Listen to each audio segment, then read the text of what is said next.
Donald Trump just made one of the wildest allegations in presidential debate history, and we're going to unpack it in this video. But first, let's just show the clip. In Springfield, they're eating the dogs, the people that came in. They're eating the cats. They're eating the pets of the people that live there. And this is what's happening in our country.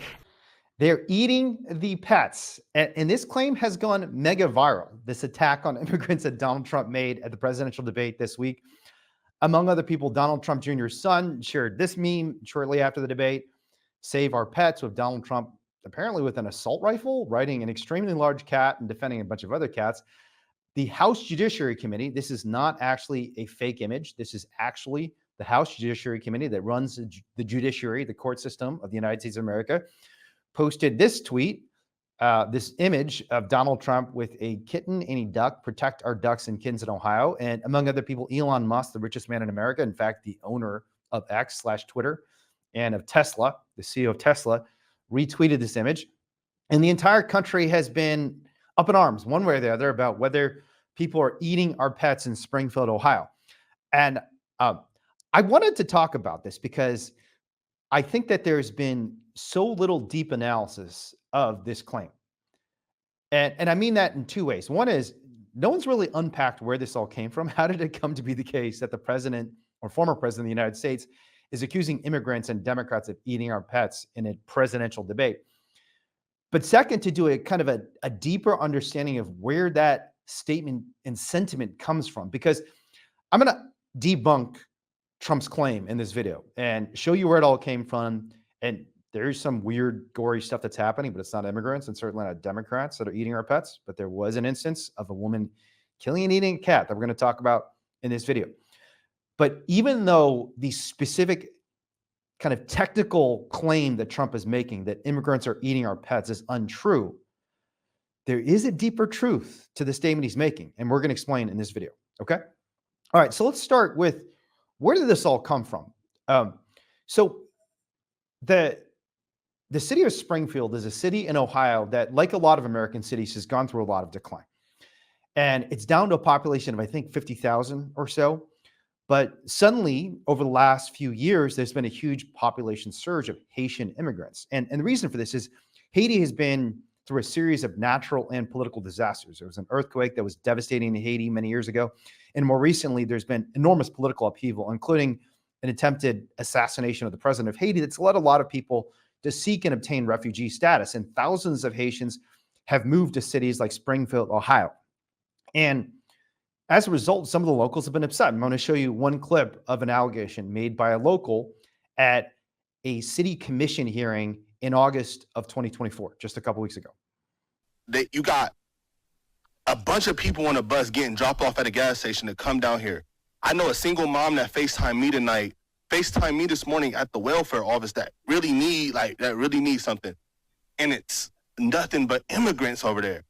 It's nothing but immigrants over there. And I don't even want to seem like I'm coming down on the immigrants, because it's the people that's bringing them down here. Because wherever they're at, that's what they're used to, bro. They're in the park grabbing up ducks by their neck and cutting their head off and walking off with them and eating them.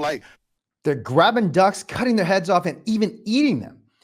And this video clip went viral, especially in the American right, because it's condemning immigrants. It's a black man, which, obviously is convenient for the right-wing Americans who want to make it seem like this isn't about race, this is about nationality, to say it's a black man who's condemning immigrants for eating the ducks. And I think it's interesting that a particular note and emphasis when this speaker is at a city commission hearing is they're not just killing them, they're not just beheading them, they're eating them. But of course, this statement is not about people's pets. It's not about dogs or about cats. There's another audio clip that's been going around in social media that I'll also share with you. And this is from a 911 call, apparently also made by a resident of Springfield a few weeks ago. So let's listen. Clark County Communications. Oh, yes, ma'am. I got a question. This is a non-emergency line, correct? Yes, it is. Okay. I'm sitting here. I'm riding on the trail going to my orientation for my job today. And I see a group of Haitian people. There was about 4 of them. They all had geese in their hand. All right, so we have Haitian people. They all had geese in their hands. And this has also been going around on social media and on right-wing circles. An organization or a website called The Federalist obtained this audio recording, shared it. It went viral. But again, this is not about dogs or cats or pets. This is about animals in parks, geese in this case. So finally, there's one other clip and photograph that went viral, that's gone viral on social media. And this is an image of a gentleman holding apparently one goose, it might even be two geese, in his hands. But this is an image that was actually shot not in Springfield, but in Columbus, Ohio, which is very far from Springfield. And again, it doesn't include dogs and cats. There's no allegation even that dogs and cats are being eaten. And the Springfield city manager himself has said there have been no allegations of any pets being eaten. We haven't heard any reports of dogs and cats being eaten in our town. And you might think, where did this all come from? So there's one final piece of the puzzle that explains how these various strands of disinformation came together in a way that led Donald Trump, the former president of the United States, to accuse immigrants of eating our dogs or cats and our pets. And that is something that happened in Canton, Ohio, that is, again, quite a distance from Springfield. But there was an instance very recently of a woman accused of killing and eating a cat. And in fact, there's even video footage. And I'm going to warn you ahead of time that it's quite grim. Right with her and the cat. What did you do? Why'd you kill the cat? Stand up. She said she killed two kids. Stand up. I'm still worried. Put your hands behind your back. Someone got rubber gloves. She's covered in blood. She's covered in blood. So what happened in Canton, Ohio is outside of a kind of a residential area, a number of people called the police on a woman who is out on a sidewalk with apparently a cat who had been killed. And the cat is blurred out in that video, thankfully. But she apparently stomped this cat to death, and people saw her digging her hands through the cat's mutilated corpse and covering her face and her body with blood. And obviously they called the police. And here's video footage of what happened shortly thereafter when the police are interrogating the woman. Did you eat that cat? Did you eat it? No, why'd you kill it? Get in there. It's ridiculous. It's ridiculous. And obviously they arrest this woman. I think she's out on now $100,000 of bail. So you can kind of see how this all came together into the conspiracy theory that somehow made it into our national presidential debate. You've got some instances where people in Springfield are saying people are killing and eating animals inappropriately from the Haitian community. You have an image of a man from another city that is not actually Haitian immigrant, as far as we can tell, and not someone from Springfield, but holding actually an animal in their hands. And finally, you have this viral news story of a woman, again, in a different city, who is not, as far as we can tell, a Haitian immigrant, who is actually killing and eating a cat. But it turns out she's probably doing this because she's mentally disturbed. And she's now, from what I can understand, sitting in a jail cell in Ohio, awaiting trial on $100,000 bail, charged with animal cruelty, because as the officer himself says, this is pretty ridiculous. But it's bizarre how all this came together. These very disparate strands of information came together in one story. And this is kind of the way social media works now and the way disinformation campaigns work. And I've seen this myself with allegations about me and the organizations I've worked with in regard to bioterrorism. People just piece together these random facts from different places.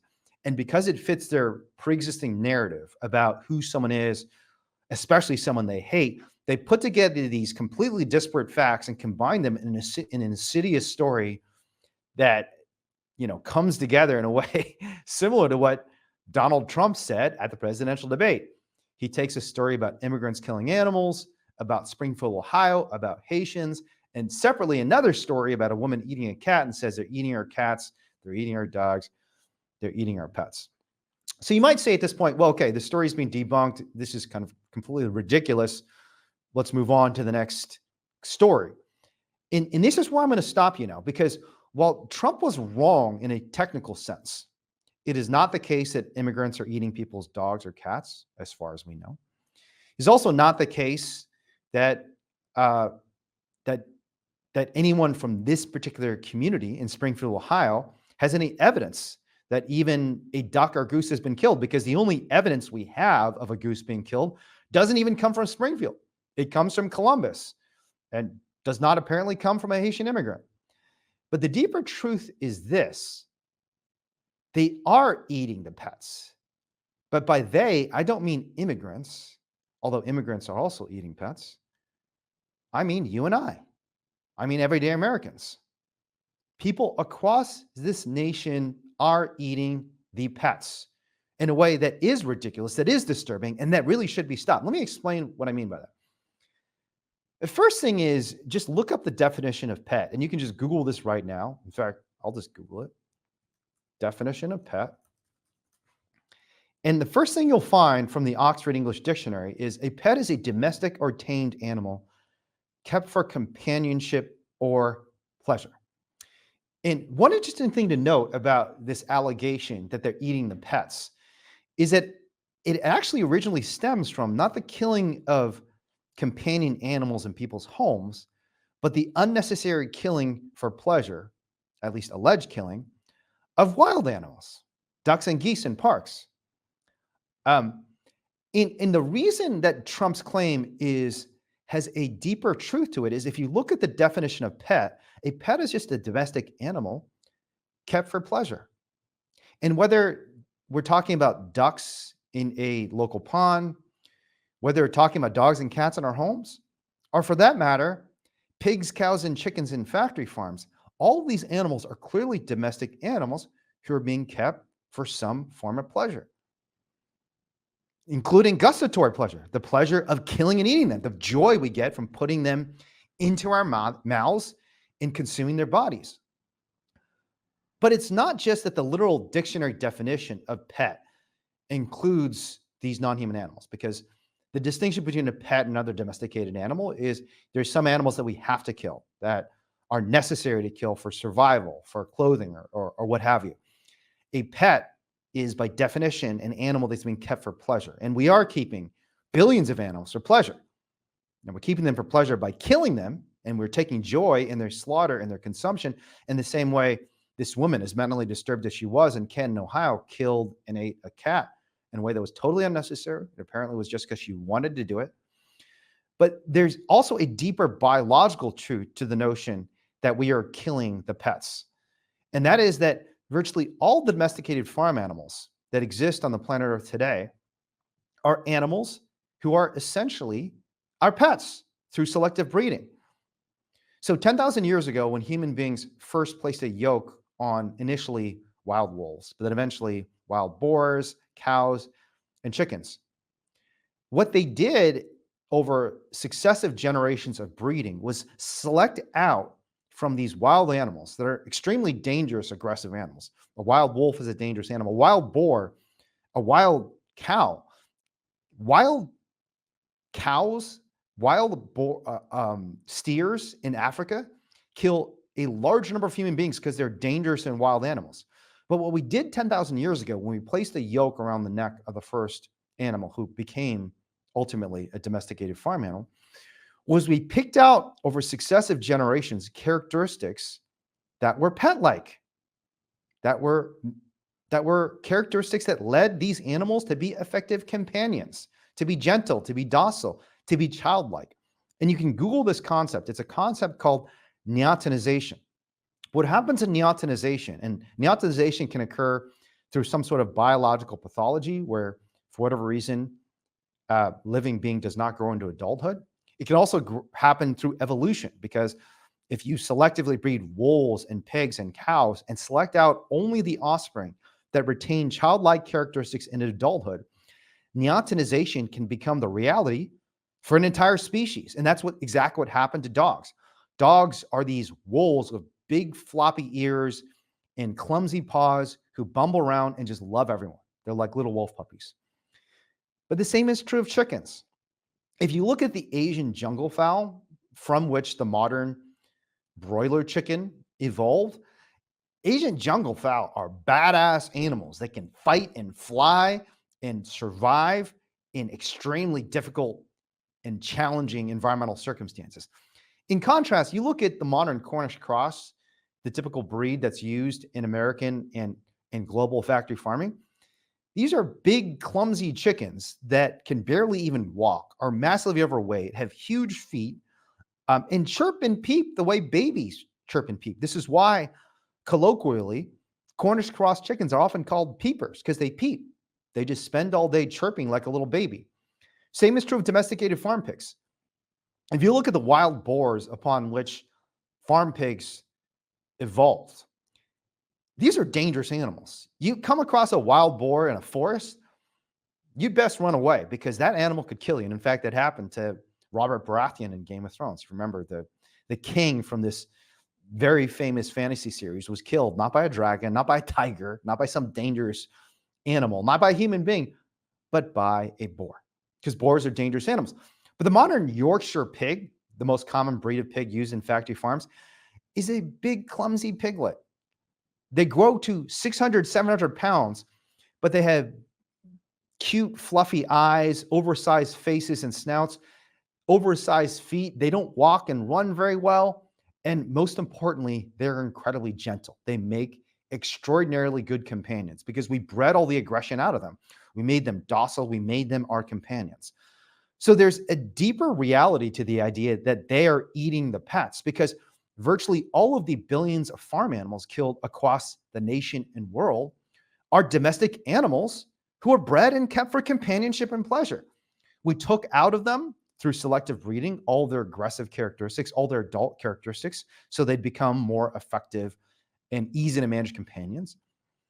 And especially today, 10,000 years after we first started domesticating animals, when we have an overabundance of food, when frankly the problem in America today is not too little, but for the most part too much food, we are not killing these animals for some utility or for survival. We are killing them purely for pleasure. So when Donald Trump says they're eating the pets, he's right, because we are eating animals who are kept for companionship or pleasure. We're killing and eating the pets. So what does that mean for American politics? I think this is not just an example of the darker truths hiding just below the surface of our political system, but it's also a solution to so many of our political problems. Because if you listen to this debate, a huge part of this debate was focused on the fact that one party or the other is not taking care of our people, taking care of the living beings in America, is selfish, right? You have Kamala Harris saying this is a billionaire who's corrupt. He's only focused on himself. He doesn't care about working class people. He doesn't care about people of color. He doesn't care about anyone other than himself. And then you have Donald Trump, on the other hand, saying, not only do the Democrats not care about Americans, they're bringing all these immigrants in, they're even killing our pets. They're such violent, vile people that they're treating the most vulnerable beings in our society in killing and eating them. And so where these two parties agree is that there is a huge problem in our society with systems of power not treating those who are powerless, whether it's citizens, working class people, or even our pets, with the kindness and decency that those living beings deserve. And this is why animal rights is a solution to so many of the political problems in this nation. Because if we want an effective test of whether our political system, whether our legal system is actually representing and defending everyone, even those who don't have power, who aren't billionaires, who aren't the elected president, who don't have a gun, then the best test of whether our political system is actually doing that is to look at the most vulnerable in our society. And who are the most vulnerable beings in our society? Well, they're animals. And specifically the animals who we've domesticated, because we've bred into them these characteristics that make them profoundly vulnerable beings. So if Donald Trump and Kamala Harris are actually serious about protecting the vulnerable, whether it's human beings, animals, immigrants, citizens, then they have to take the issue of animal rights much more seriously. And I hope they do. So I'd love to hear your thoughts on all this. This is kind of a short video and a little bit different from our normal video. But I did think it was important to set out this profound hypocrisy, but also this profound truth that was illustrated by the debate clip. But I'd love to hear your thoughts too. When you've had conversations with people and you've heard people talking about this debate clip, about how ridiculous it is, and how outrageous it would be if it were true that people are eating our pets. Have you had good conversations with people? And what have their responses been? When they say, oh, it's so disgusting and ridiculous that Trump made this false allegation about eating animals, have you responded by saying, well, I mean, there is some truth to that, because the reality is we are eating and killing a lot of animals, and they are vulnerable. They are our companions. And it is a very profound betrayal for us to do that, because we've taken the most gentle creatures on the planet Earth, and instead of giving them the kindness they deserve, we brutalize and eat them instead. And I hope that if you do deliver that message to the people around you, it starts some good conversations. But I'd love to hear what conversations you're having in that regard. Okay, so thanks so much. We'll get back to our regular programming on Tuesday, but I wanted to offer some commentary on this because I thought so many people were, one, just kind of missing some of the facts. And I thought it was interesting to dive deeper into this and find out more about, this woman who apparently actually did eat a cat, but also ask the question, if we are so disturbed, if we do think it's so ridiculous that one woman in not Springfield, but Kenton, Ohio, killed and ate an animal, why are not we concerned about the billions of other people who are killing and eating animals too? All right, until next time, everyone. We don't have to hurt animals. We can protect them. We don't have to kill them. We can care for them. And that's who we're meant to be, right? That's who we are when we're at our best. We're caring for each other and for the other living beings of this earth and not hurting them.